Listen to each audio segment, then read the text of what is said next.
Ngayon naman, gagawa tayo ng lalagyan natin ng para sa tansi itong frame natin. Susukat kayo ng 1/2 inch mula dito. Ganun din dito, 1/2 inch. Ano to? Ito mangyari. Mula dito hanggang dyan, 1/2 inch. At magkabila po, lagyan natin. At lalagyan natin ng screw. Ganito. Ito siya. Babaon natin, tapos may matitirang mga 1/4 inch.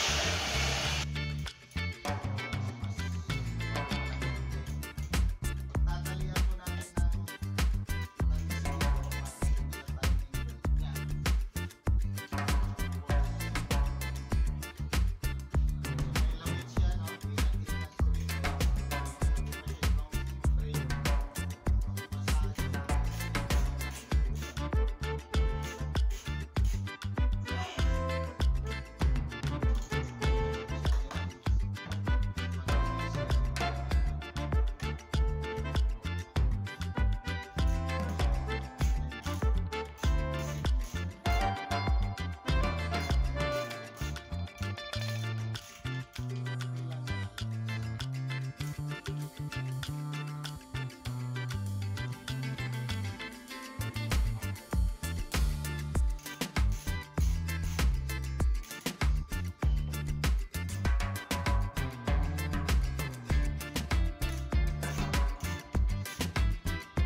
pag nalagyan na po niyan, lalagyan na natin ng tansi. Ganito.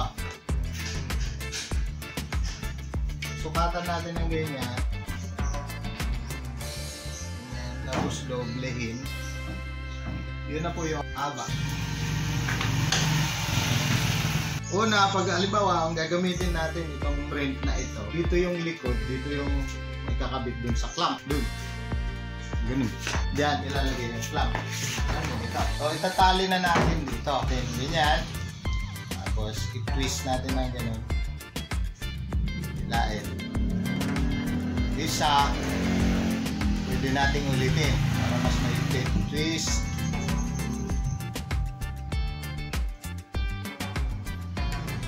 Hindi na pong kapit yun.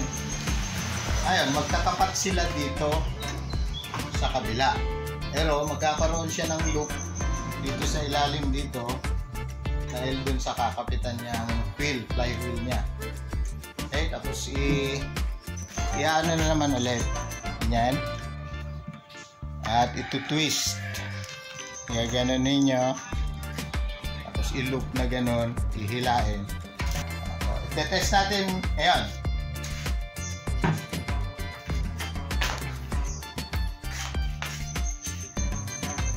Ayan, yung tali nito ng pangpaikot dito sa tapat dito. Ikot siya dyan.